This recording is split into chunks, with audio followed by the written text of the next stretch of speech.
Hello students. तो आज एक बार फिर आपका स्वागत है हमारे चैनल FW वेक में।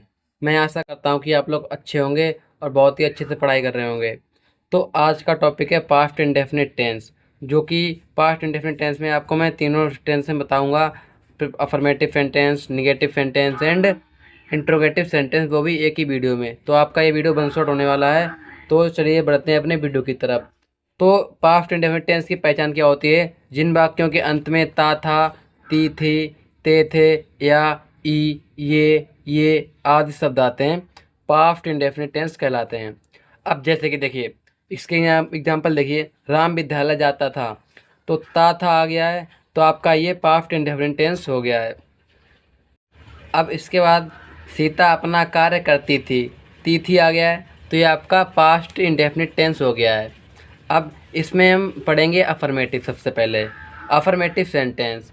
अब अफर्मेटिव सेंटेंस के रूल होते हैं, इन वाक्यों में वर्ब की सेकेंड फॉर्म का प्रयोग किया जाता है। यानी कि जो आपके अफर्मेटिव सेंटेंस होते हैं, इसमें हम वर्ब की सेकेंड फॉर्म लगाते हैं। तो इसका फार्मूला होता है, सबसे पहले लगाएंगे हम सब्जेक्ट, फिर उसके बाद वर्ब की सेकेंड फॉर्म लगाएंगे, उसके बाद हम लगाएंगे ऑब्जेक्ट। अगर ऑब्जेक्ट के बाद कोई दूसरा वर्ड आ रहा है तो आप ऑब्जेक्ट के पीछे उसको लिख सकते हैं। अब इसके बाद आपके एग्जाम्पल स्टार्ट हो रहे हैं। एग्जाम्पल नंबर 1, राघव ने मेरी घड़ी चुराई।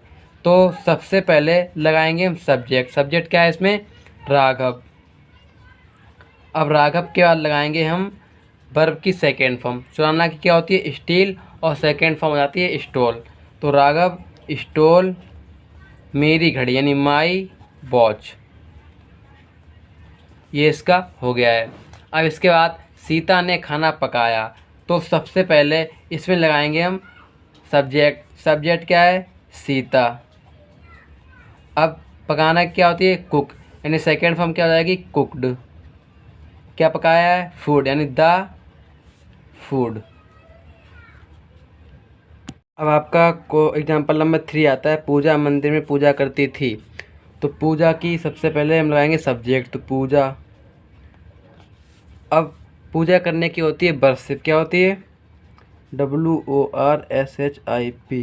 इसकी सेकेंड फॉर्म हो जाती है वर्शिप्ड। वर्शिप्ड कहाँ पे कर रही है? मंदिर में, तो इन द टेम्पल। ये इसका हो गया। इसके बाद एग्जाम्पल नंबर 4, राधा ने एक पत्र लिखा। तो राधा आपका से आएगा सब्जेक्ट, उसके बाद वर्ब की सेकेंड फॉर्म लिखना की क्या होती है? Wrote, WROTE। क्या लिखा है? एक लेटर, यानी ए लेटर।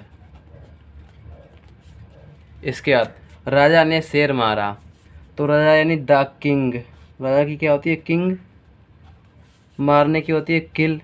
यहाँ पे सेकंड फॉर्म लगेगी तो किल्ड हो जाएगा, किल्ड द लॉयन। ये इसका राइट नंबर हो जाएगा। अब आपके आते हैं निगेटिव सेंटेंस। अब निगेटिव सेंटेंस क्या होते हैं? देखिए, जिसमें कहीं आपका नहीं शब्द आ जाता है बाकी के बीच में, तो वो आपका निगेटिव सेंटेंस हो जाता है। जैसे सीता ने खाना नहीं खाया, तो यहाँ पे नहीं आ गया है, तो आपके निगेटिव सेंटेंस हो गए। इसमें रूल है आपका, इसमें सहायक क्रिया हेल्पिंग वर्ब, यानी जो हेल्पिंग वर्ब होती है आपकी, डिड का प्रयोग करते हैं। क्या करते हैं? डिड। अब जैसे फार्मूला बता रहा हूँ मैं आपको, सबसे लगाते हैं इसमें सब्जेक्ट, उसके बाद डिड लगाते हैं, डिड के बाद नॉट, नॉट के बाद वर्ब की फर्स्ट फॉर्म। इसमें वर्ब की सेकंड फॉर्म नहीं लगाते हैं, इसमें वर्ब की फर्स्ट फॉर्म ही लगाते हैं, प्लस ऑब्जेक्ट। अब इससे मैं एग्जांपल बता रहा हूँ आपको, जिस हिसाब से फार्मूला है वैसे आप इसके एग्जांपल को सॉल्व यानी बनाएंगे। तो अब देखिए इसका पहला एग्जांपल, मैंने खाना नहीं खाया। तो मैंने की होती है सब्जेक्ट, क्या है सबसे पहले इसमें? मैंने की होती है आई। अब वर्ब क्या है इसमें? खाया। इससे पहले हम क्या लगाएंगे? यहाँ पे देखिए डिड नॉट, यानी हेल्पिंग वर्ब क्या है इसमें? डिड। तो आई के बाद लगाएंगे हम डिड। अब लगाएंगे हम नॉट, नॉट के बाद अब लगाएंगे वर्ब की फर्स्ट फॉर्म। तो वर्ब की फर्स्ट फॉर्म खाने क्या होती है? ईट। क्या होती है? ईट। क्या खाया है? फूड, यानी खाना। ये आपका हो गया है। इसके बाद एग्जाम्पल नंबर 2, अमित विद्यालय नहीं जाता था। तो सबसे पहले इसमें सब्जेक्ट क्या है? अमित। अब हेल्पिंग वर्ब क्या है? डिड। डिड के बाद क्या आता है? नॉट। नॉट के बाद वर्ब क्या है इसमें? जाना। जाना क्या होती है? गो। और फिर लगाएंगे हम विद्यालय, यानी गो टू स्कूल। हो गया। इसके बाद एग्जाम्पल नंबर 3, हर्ष पुस्तक नहीं पढ़ता था। तो सबसे पहले इसमें क्या है, सब्जेक्ट क्या है, हर्ष। इसके बाद इसमें हेल्पिंग वर्ब डिड लगाएंगे, डिड के बाद नॉट लगाएंगे, नॉट के बाद वर्ब की फर्स्ट फॉर्म। पढ़ने क्या होती है, रीड। क्या नहीं पढ़ रहा है, बुक। ये इसका राइट आंसर हो गया है। इसके बाद फुजाता गाना नहीं गाती थी। वर्ब के वो सब्जेक्ट क्या है इसमें, फुजाता। इसके बाद क्या लगाएंगे हम, हेल्पिंग वर्ब क्या है यानी सहायक क्रिया क्या है, डिड। अब लगाएंगे हम नॉट। गाने की होती है सिंग, गाने की सॉन्ग। ये आपका हो गया है। इसके बाद एकता नहीं घूमती थी। तो एकता है, इसमें सब्जेक्ट क्या हो गया, एकता। हेल्पिंग वर्ब डिड, उसके बाद नॉट।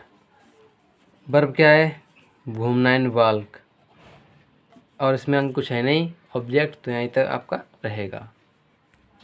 अब इसके बाद आपके आते हैं इंटरोगेटिव सेंटेंस। इंटरोगेटिव सेंटेंस आपके दो टाइप के होते हैं। पहला जिसमें क्या शब्द वाक्य की शुरुआत में आता है, और दूसरा जिसमें वाक्य के बीच में कहीं क्वेश्चन वर्ड आता है। इसके दो फॉर्मूले हैं, पहला तो क्या शब्द के लिए वाक्य की शुरुआत में आए, और दूसरा जब आपका क्वेश्चन वर्ड कहीं बीच में आए। तो सबसे पहले हम लगाएंगे डिड सहायक क्रिया, डिड के बाद सब्जेक्ट लगाएंगे, सब्जेक्ट के बाद वर्ब की फर्स्ट फॉर्म लगाएंगे। इसमें भी वर्ब की फर्स्ट फॉर्म ही लगती है। उसके बाद ऑब्जेक्ट लगाएंगे, ऑब्जेक्ट के बाद क्वेश्चन वर्ड लगाएंगे यानी क्वेश्चन मार्क लगाएंगे। अब देखिए, ये तो हो गया आपका जब क्या वाक्य के बीच में है।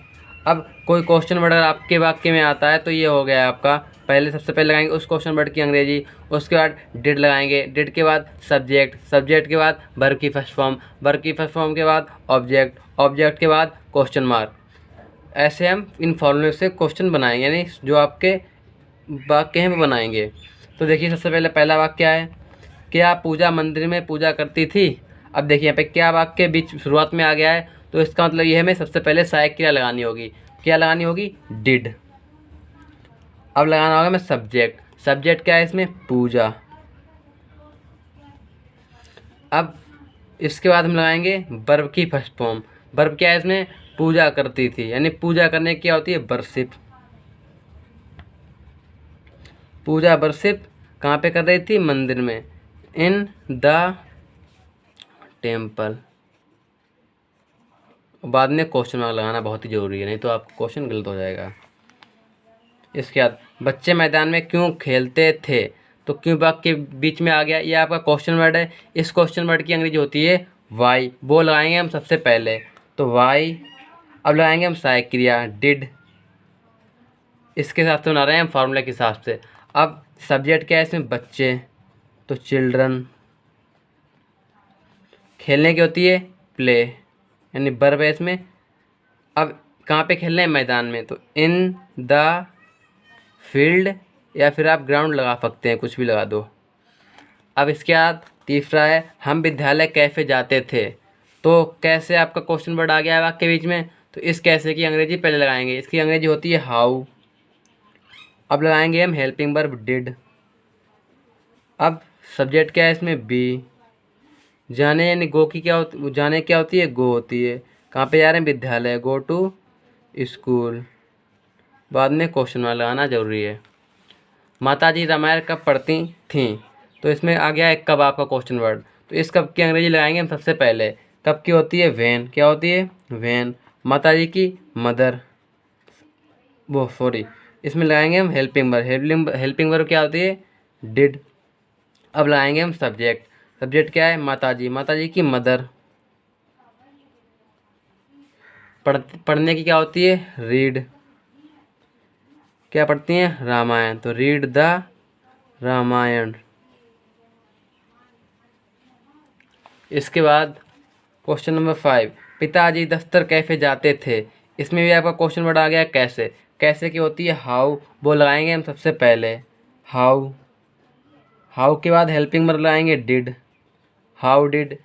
कौन जा रहा है, पिताजी, यानी सब्जेक्ट क्या है, पिताजी, पिताजी की होती है फादर।